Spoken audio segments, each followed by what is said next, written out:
एक बार एक भिखारी गांव में भिख मांगने के लिए जाता है। भिखारी मांगते मांगते एक किसान के दरवाजे पर पहुंचता है। वह भिखारी किसान के घर का दरवाजा खटखटाता है, लेकिन अंदर से कोई आवाज नहीं आती। दरवाजा खुला होने के कारण वह अंदर की ओर झांकता है, यह देखने के लिए कि कोई घर पर है या नहीं। वह देखता है कि किसान और उसका पूरा परिवार एक साथ बैठकर बात कर रहे हैं। बच्चे किसान के साथ लिपटे हुए हैं, खेल रहे हैं। भिखारी को लगा कि शायद किसी ने मेरी बात पर ध्यान नहीं दिया, इसलिए उसने फिर से आवाज लगाई। जब उसने दूसरी बार आवाज लगाई तो किसान की पत्नी ने सुना और उसके बाद कुछ अनाज लेकर आई और उसे भीख दे दी। उसके बाद वह भिखारी वहां से चला गया और सोचने लगा कि कितना खुशहाल परिवार है, कितने सुखी हैं ये लोग। परिवार में 2 बच्चे हैं और वे बच्चे पिता के साथ खेल रहे हैं। सब कुछ देखकर कितना अच्छा लग रहा था, काश मेरा भी परिवार होता। किसान का परिवार कितना खुश है और एक मुझे देखो, दिन भर भीख मांगना पड़ता है, फिर घर आकर खुद से खाना बनाना पड़ता है और मुझे कितनी परेशानी होती है। इसके बाद भिखारी अपने रास्ते निकल गया।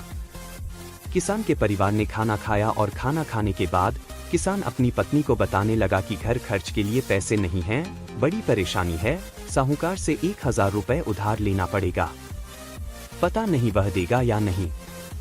किसान की पत्नी ने उसे धैर्य रखने के लिए कहा और बोली, आप जाओ, आपको साहूकार पैसे दे देगा। किसान गांव में एक सेठ के पास गया, जिसके पास कपड़े की दुकान थी। वह ब्याज पर लोगों को पैसा देता था। किसान ने सेठ से 1000 रुपए मांगे और जब सेठ किसान को पैसा दे रहा था तो उसने देखा कि वहां पैसों का हिसाब लगा हुआ है। किसान जब वहां से निकला तो सोच रहा था कि साहूकार कितना खुश है। मैं कहा 500 या 1000 रुपए के लिए घबरा रहा हूं, परेशान हो रहा हूं और इस सेठ के पास 10,000, 20,000 का हिसाब चल रहा है। किसान यह सोचते सोचते घर चला गया। सेठ की गांव में छोटी सी कपड़े की दुकान थी। गांव में कपड़े लाने के लिए उसे शहर जाना पड़ता था। वह शहर के एक बड़ी दुकान से कपड़ा लाता था। अगले दिन वह शहर पहुंचा और वहां जो बड़ी दुकान के सेठ जी थे, उनसे मुलाकात की और उनसे कहा कि कपड़ा खरीदना है। बड़े सेठ के पास संदेश आ रहा था, 1 लाख का फायदा हो गया, 2 लाख का फायदा हो गया, कोलकाता में माल पहुंच गया है, मुंबई में हो गया, ये सब उसको वहां देखने को मिला। जब गांव का सेठ वहां से निकला तो सोचने लगा कि हम अपने आप को इस गांव का सबसे बड़ा सेठ मानकर बैठे हैं और 5,000, 10,000 में खेल रहे हैं, यहाँ लाखों का फायदा हो रहा है।